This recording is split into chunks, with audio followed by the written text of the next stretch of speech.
की लहर है ये, आम आदमी की लहर है ये, आम आदमी की लहर है ये, आम आदमी। मैं जाया नहीं करना चाहता, मैं तुरंत मुद्दे पर आता हूं।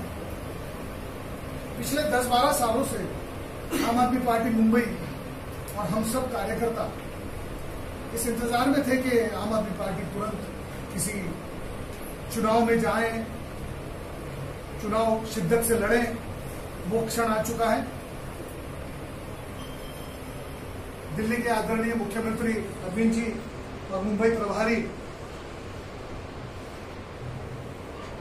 प्रीति जी, हमारे मनु पिल्लई और पूरी प्रदेश कमेटी, हम सब प्रीति जी के साथ हैं और हमने सबने मिलकर प्रीति जी के इस आवाज को साथ दिया है। और वो आवाज ये है कि 227 सीटों पे हम लड़ने जा रहे हैं मुंबई महानगर पालिका का चुनाव।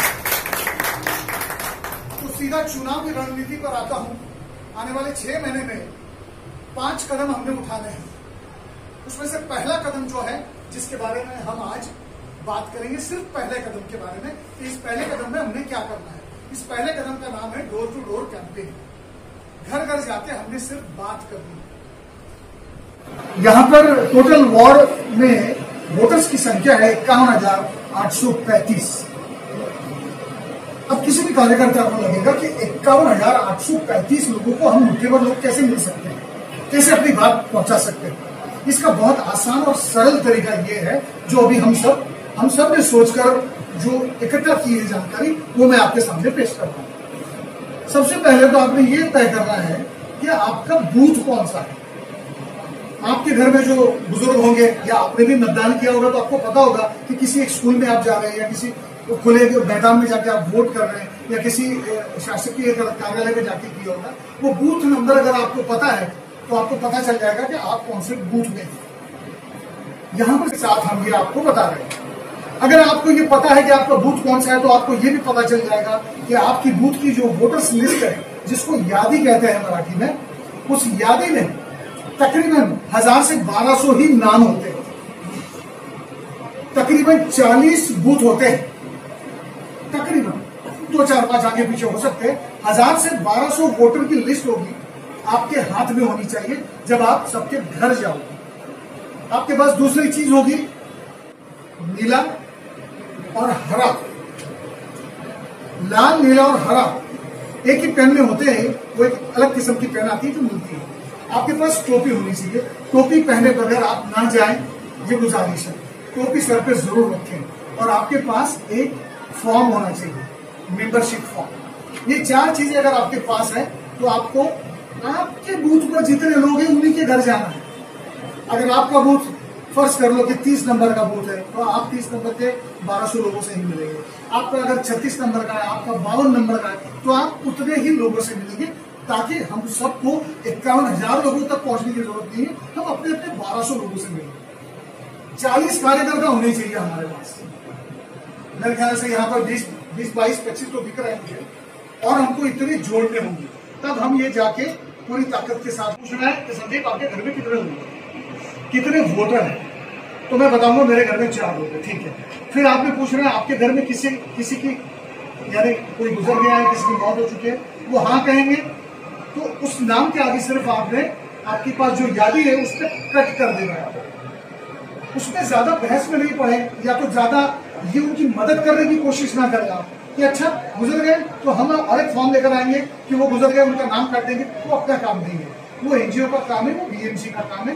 बीएमसी वाले करते रहेंगे। आपने ज्यादा वक्त नहीं जाया करना है, शक्ति खराब नहीं करनी है। तुरंत वो नाम को कट कर दे और आगे निकल जाए। और आपको 5 मिनट में ये अंदाजा आना चाहिए कि ये आदमी आम आदमी पार्टी के फॉर्म में है, या न्यूट्रल है, या खिलाफ है। आपको 5 मिनट में पता चल जाएगा।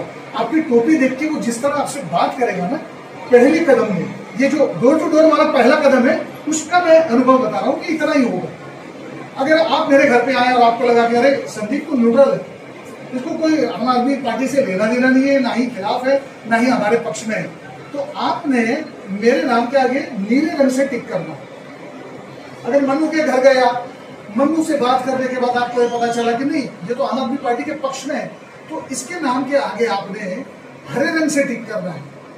और किसी के घर गए आप और वो बिल्कुल खिलाफ नहीं, तो आपने उसके नाम के आगे लाल रंग से टिक करना है।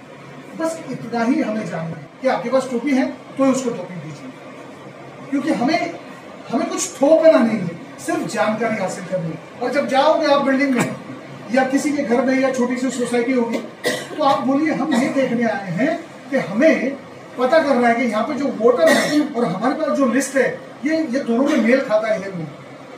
आपको कोई मना नहीं करेगा, क्योंकि हम ये बीएमसी का काम कर रहे हैं, ये शासकीय काम है जो हम कर रहे हैं और सारे पक्ष वाले करते हैं अलग अलग, इसमें कोई बुराई नहीं है, उनको भी पता है। फिर भी अगर कोई बोलेगा नहीं कोरोना काल में आप यहाँ कहाँ आ गए, तो अपने वार्ड के जो अपने मुखिया है उनको बताओ कि भैया ये सेक्रेटरी नाम होगा, बाद में प्रदेश कमेटी के पास उसका नाम आएगा, आप फोन करके पूछेंगे, रिक्वेस्ट करेंगे कि भाई उसके पास सर्टिफिकेट है, वो एक इंजेक्शन ले चुका है, अब आ सकता है क्या, फिर को कोई रोक नहीं सकता।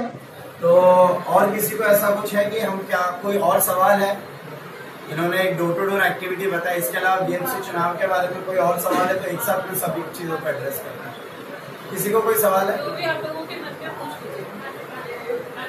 मैंडेटरी नहीं है, ठीक है। और किसी को कोई और सवाल? लास्ट टाइम क्या होगा ना 17 के इलेक्शन में कुछ 40,000 में से 300-400 नाम गायब हो गए थे। क्यों हो गए थे? क्योंकि बीएमसी एक अलग यादी चलाती है और ये लोकसभा अलग यादी चलाती है, दोनों का बहुत डिफरेंस होता है।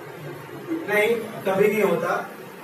ये टेक्निकल चीजों में होता है। जो चीफ इलेक्शन ऑफिसर होता है पूरा यादी का संभाल उनके हाथ में होता है। Election conduct state election commission करती है, लेकिन चीफ इलेक्टोरल ऑफिसर जो होता है वो डेटा मेंटेन करता है, ठीक है। चीफ इलेक्टोरल ऑफिसर जो होता है जो है स्टेट के असेंबली वाइज यादियां रखता है, जो लोकसभा चुनाव के लिए काम आता है, ठीक है। यही यादियां जो असेंबली के लिए बनी है ना, वही बीएमसी को हैंड ओवर करता है और उसी में से बीएमसी निकालती है। उसमें कोई फेरबदलाव बीएमसी कभी नहीं कर सकती है। सिर्फ वो कौन से सीरियल नंबर से कौन से सीरियल नंबर कौन से वार्ड में आ सकता है वही वो ये कर सकती है। डिलीशन कभी बीएमसी नहीं कर सकती है, ना एडिशन कर सकती है, ना डिलीशन कर सकती है। तो ऐसा होता नहीं है। सिर्फ और सिर्फ चीफ इलेक्टोरल ऑफिसर जो है वही पूरा यादी को मेंटेन करता है। काफी लोग हैं जो 10 साल से जुड़े हैं, कुछ 7 साल से जुड़ा है, काफी सालों से हम लोग जुड़े हैं और कहीं ना कहीं हम सब एक्टिविज्म से जुड़े हैं। कहीं ना कहीं हम लोग लोगों की सेवा के लिए काफी सालों से काम कर रहे हैं। ऐसे नहीं है कि कल उठ के आए हैं और हम यहाँ पे बैठे हैं। और हम सब लोग की एक ही इच्छा है कि यहाँ पे कुछ तो एक बदलाव है, मुंबई में बदलाव है या देश में बदलाव है। एक उम्मीद से हम सब इस पार्टी के साथ भी जुड़े हैं, बराबर है। लेकिन हम सब एक एक मुद्दों के बारे में जब हम बात करते हैं तो हम एक एक्टिविज्म के नजरिए से देखते हैं। आज आप लोगों ने जितने लोगों ने बोला कि वो एक्टिविज्म के नजरिए से ही बात किया कि हमें ये मुद्दा उठाना चाहिए और इसके ऊपर आवाज उठाना चाहिए। आवाज उठा के क्या, आप अगर आज एक रोड का आप अगर एक मुद्दा उठाते हो और अब आप अर्जी दे देते हो, वो रोड बनाने के लिए जो है वहां का कॉर्पोरेटर जो है अपना फंड इस्तेमाल करेगा और वो रोड बना देगा। वो रोड बना देगा। आप जितना प्रचार करोगे कि आपके लेटरबाजी से वो रोड बना, उससे कहीं गुना ज्यादा वो बैनरबाजी करके वो प्रूव भी कर देगा कि मेरे फंड से जो है ये बना है। तो आप पॉलिटिकल माइलेज आप कुछ नहीं ले सकते। अल्टीमेटली अगर हमें ये सब काम, आप जो लोग भी एक मुद्दे बोल रहे हैं, वो सब काम अगर हमें करना है, आप सब समाज कल्याण की बात कर रहे हैं। अगर ये समाज कल्याण हमें अगर करना है, जो भी बदलाव हमें लाना है, ये समाज कल्याण वाला काम, ये समाज कल्याण अगर हमें करना है तो पहले जो है हमें राजकारण में बदलाव लाना पड़ेगा। क्योंकि अल्टीमेटली ये समाज का कल्याण अगर कुछ भी हो रहा है तो राजकारण के वजह से ही होता है, और अगर बुरा हो रहा है तो भी वो राजकारण की वजह से ही होता है। कोई भी देश में, कोई भी शहर में अगर एनजीओज अगर ज्यादा है तो वो कोई अच्छी बात नहीं है। एनजीओज अगर ज्यादा है तो गर्व की बात नहीं है।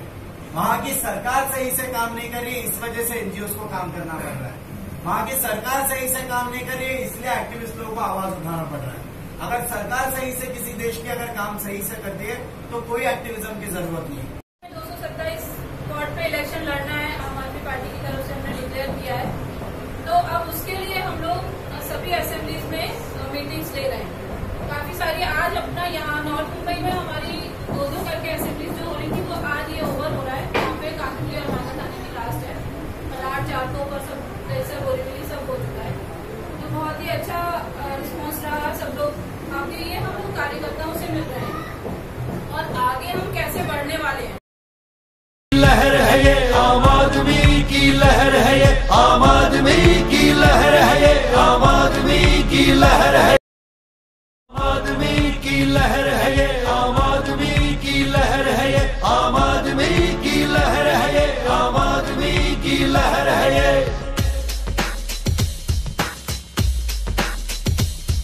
अन्याय का सीना चीर